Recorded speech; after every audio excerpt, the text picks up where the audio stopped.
grabando este comentario con Álvaro Cedeño y de este otro lado también Álvaro Cedeño.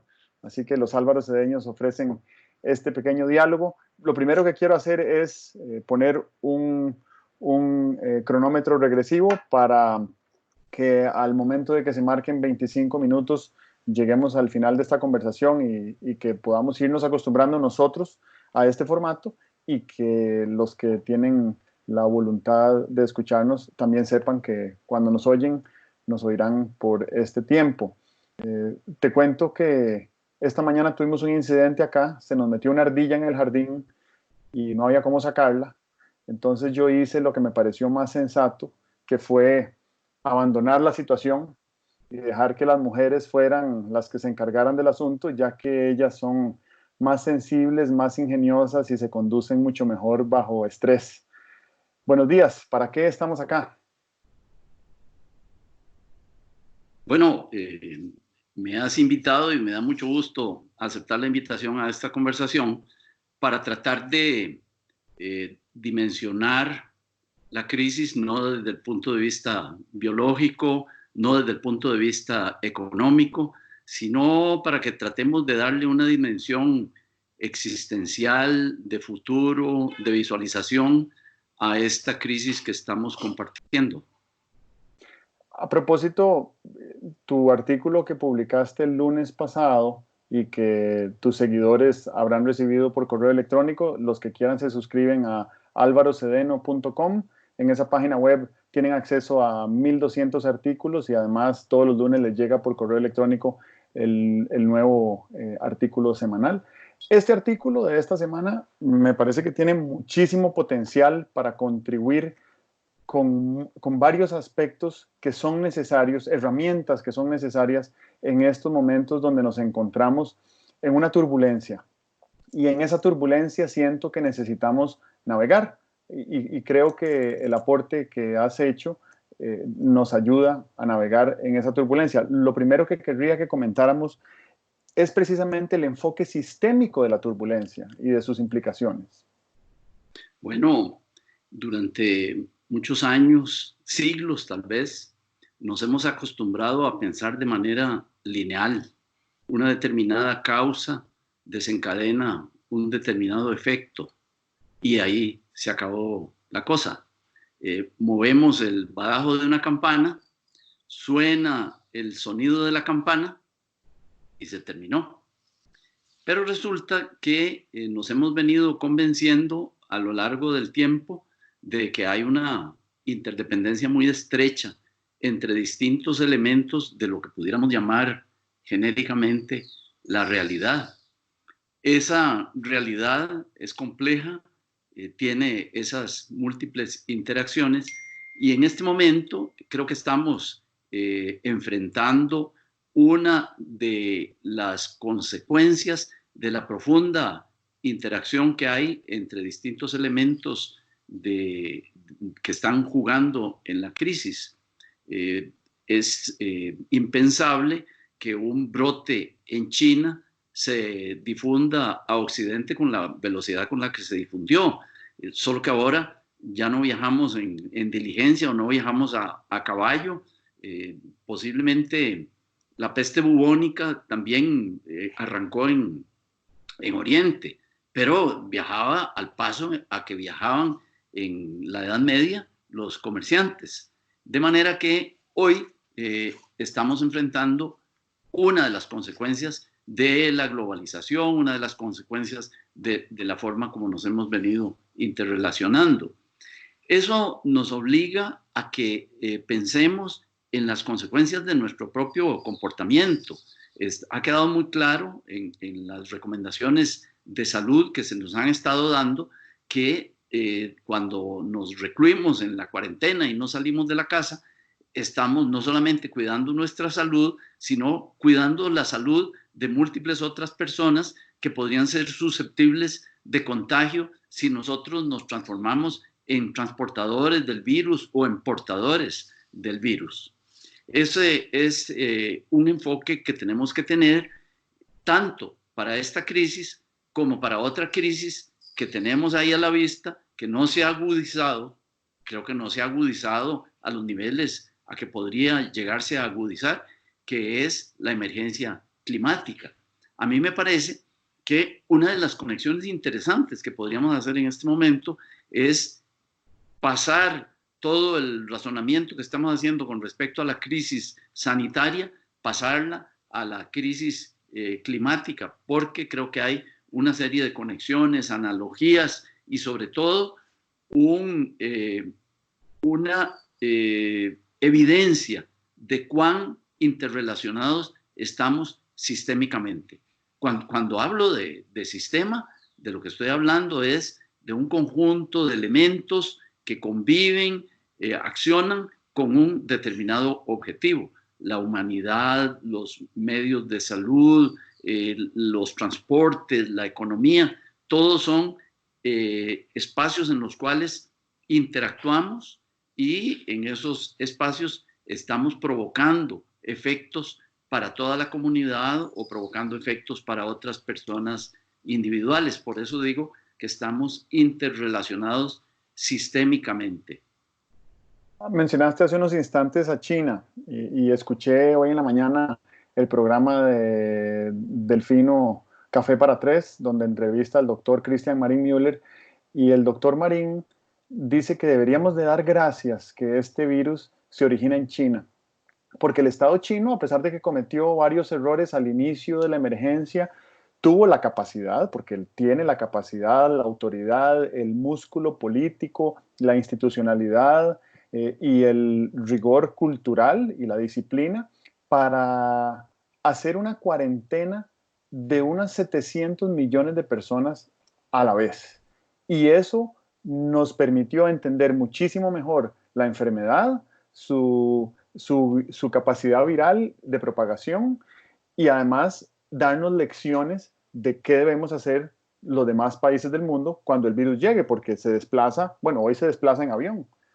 Y esa es la razón por la cual el virus llegó tan rápido a Europa y de ahí se propagó a las Américas y demás.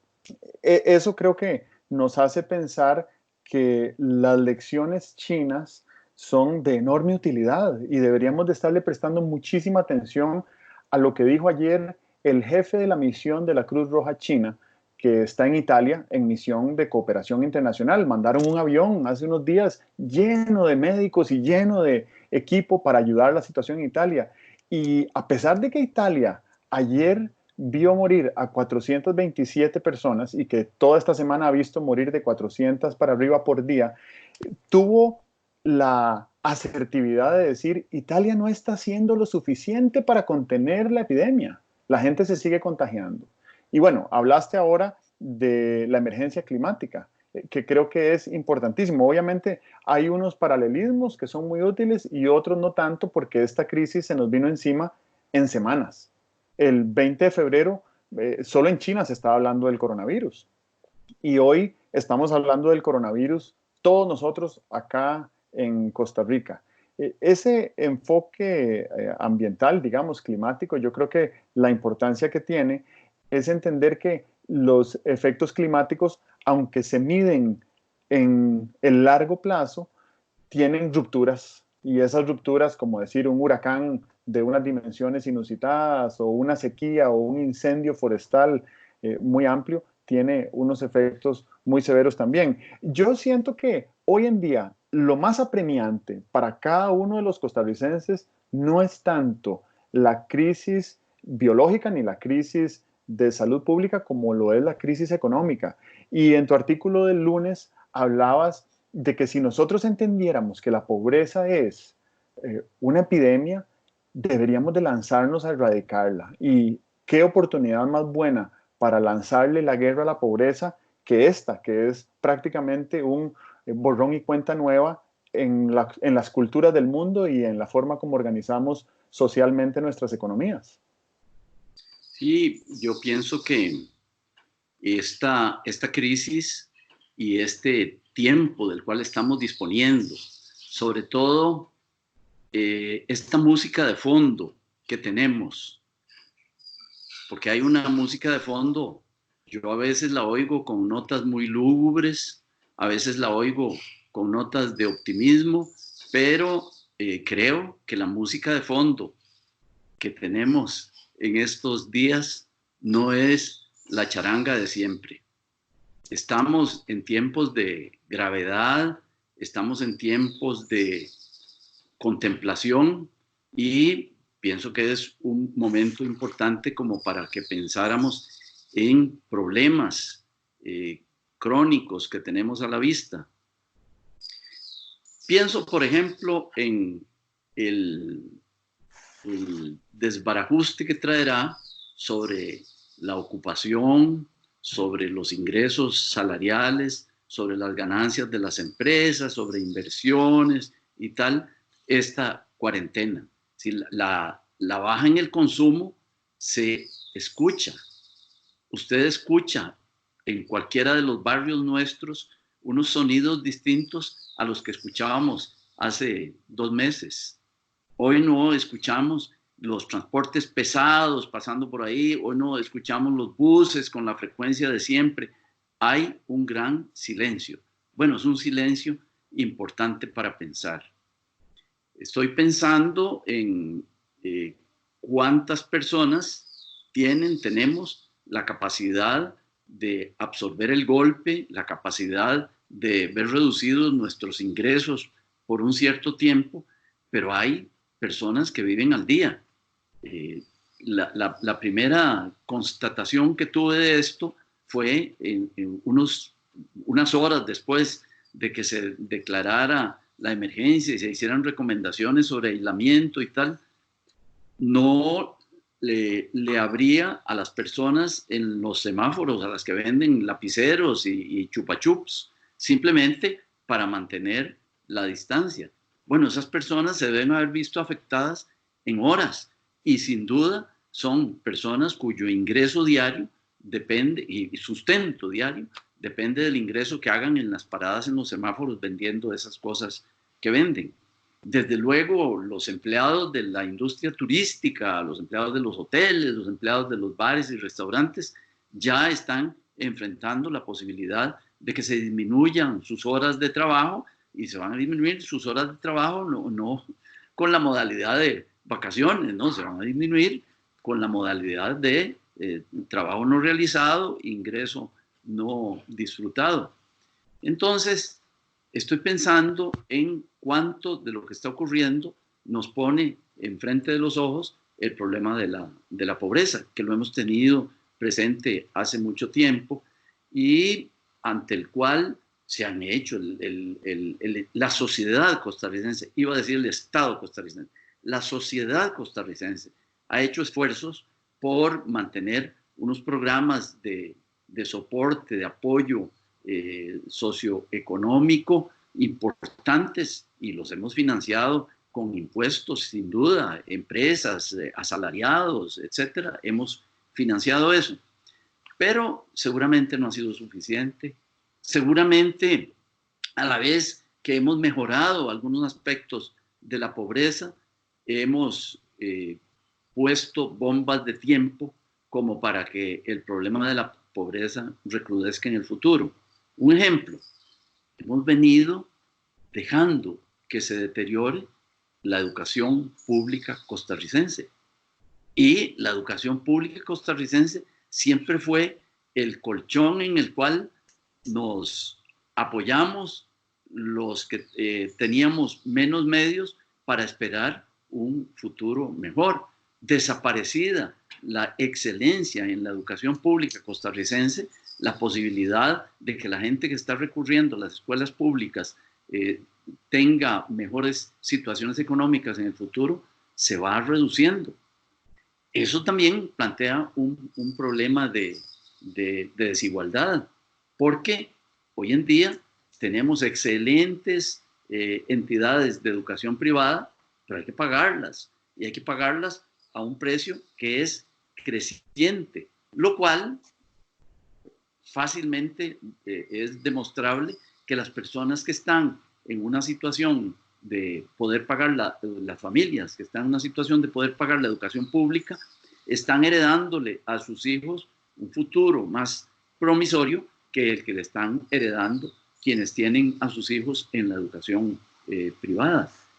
Ese tema de cómo podemos hacer para que la pobreza o desaparezca o no se incremente es un tema al cual deberíamos dedicarle pensamiento en estos días de silencio, sosiego, baja movilidad que estamos viviendo. No es un optimismo de mi parte el pensar que deberíamos hacer una analogía entre la pobreza y una enfermedad. Me parece que cada vez que la humanidad se ha encontrado con un desafío de salud, con una amenaza de salud, ha tenido que poner los recursos, el talento, la legislación, la disposición. El sarampión está erradicado porque hemos dado una lucha costosa contra el sarampión. La poliomielitis está erradicada por las mismas razones y no ha sido ni gratuito, ni ha tenido un bajo costo, ha sido una decisión política de decir, aquí nunca más un niño poliomielítico. Deberíamos de alguna manera decir, aquí nunca más un niño pobre sin educación de calidad. Ese sería un buen paso. Si los niños pobres de hoy estuvieran recibiendo una educación de calidad, estaríamos vacunándolos contra la exclusión dentro de 15 años.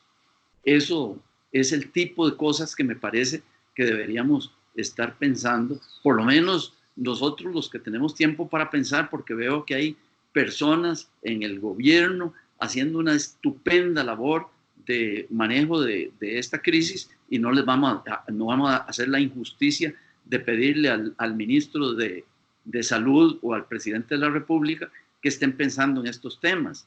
Pero, como te lo he oído decir muchas veces con mucho provecho para mí, tenemos que sustituir al Estado. Tenemos de alguna manera que dejar de ser sujetos pasivos ante el Estado y empezar a promover nosotros y a producir nuestras propias soluciones, ideas y sobre todo gestión para atemperar problemas que hace algunos años, cuando los enfrentábamos, cuando leíamos de ellos, solamente mirábamos hacia el Estado a la espera de soluciones.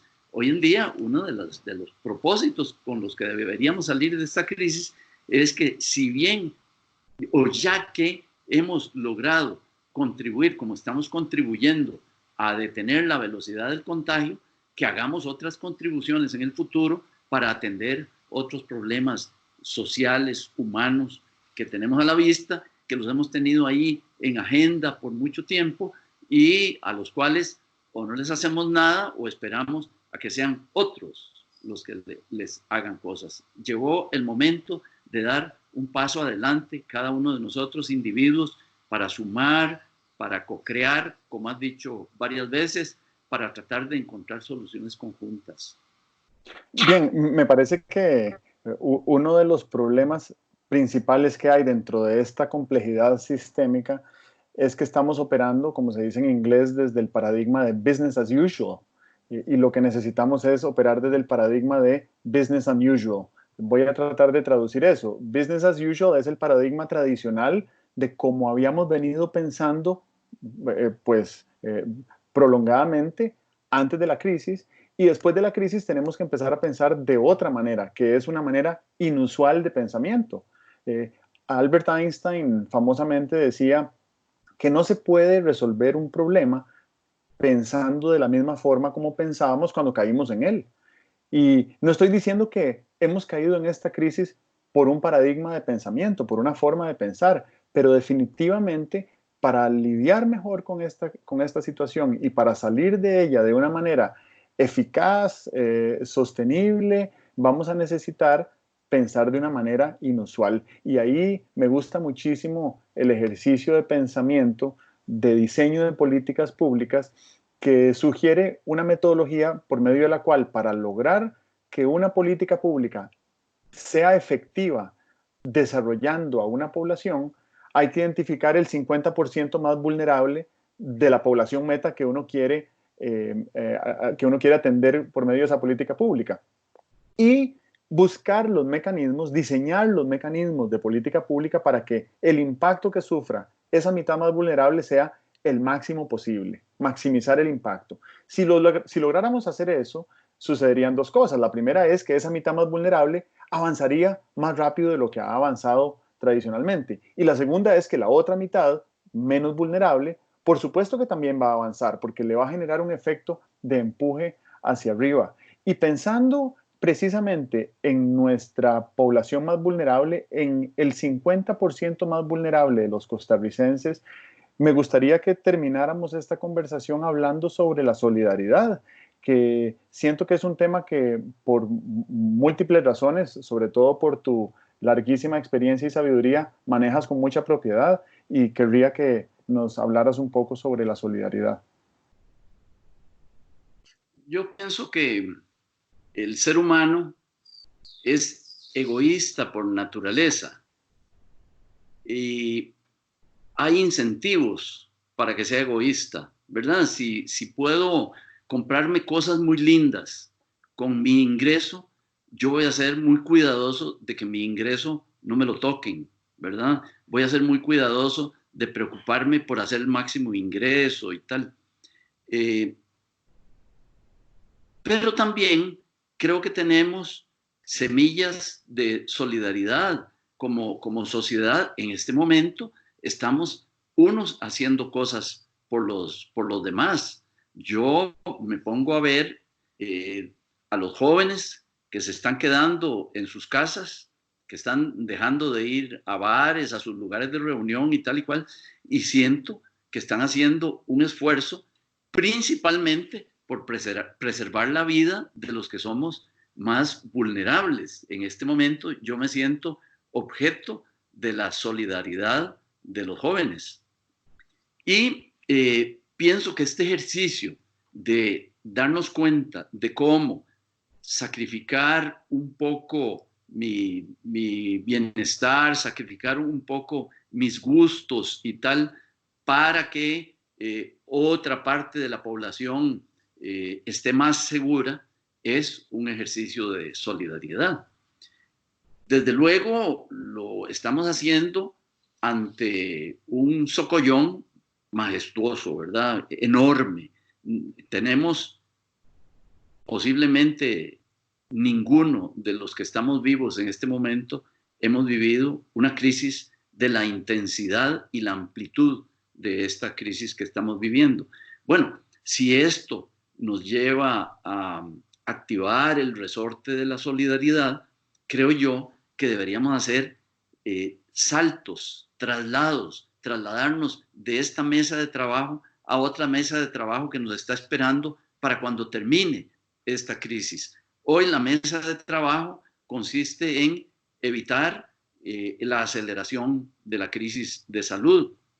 Dentro de unos meses deberíamos volver a la mesa de trabajo y enfrentar ahora sí con toda seriedad la cuestión del cambio climático. Hay una cosa que a mí me ha parecido una analogía de altísimo valor didáctico, y es que lo que hemos hecho para controlar la crisis de salud es semejante a lo que se dice que hay que hacer para controlar la crisis climática. Menos transportes, menos importación de mercaderías desde el fin del mundo, menos acciones que representen un peligro para la salud, etc. Y entonces creo que esta lección que estamos aprendiendo en la crisis de salud podemos trasladarla a cuando estemos en la mesa de trabajo de la crisis climática. Porque ninguna de las dos, ni esta ni aquella, se van a resolver sin una solidaridad convertida en acciones. Porque la solidaridad creo que a todos nos gusta. Cuando nos hablan de solidaridad, sentimos vibrar algo ahí internamente, pero lo que vibra no produce resultados. Lo que produce resultados es la acción solidaria. Que la gente se quede en su casa, o que la gente utilice menos el automóvil, o que compremos menos productos en función de la huella ecológica. Creo que en este momento deberíamos, como decía antes, los que tenemos tiempo, estar pensando en cómo trasladar los aprendizajes de esta situación que nos está costando, que nos está exigiendo y sobre todo que nos está mostrando que nuestra manera de vivir, business as usual, como decías antes, no es la única manera de vivir, que tenemos que buscar formas innovadoras de vivir porque no hay solo una manera de vivir. Eso nos salvará en la crisis de salud y nos ayudará a enfrentar el cambio climático. El cambio climático no lo vamos a poder enfrentar sin despeinarnos, practicando el business as usual, sino que tenemos que dar un salto hacia formas innovadoras de vivir como estamos ahora viviendo innovadoramente. Sí, en este caso particular, solidaridad no significa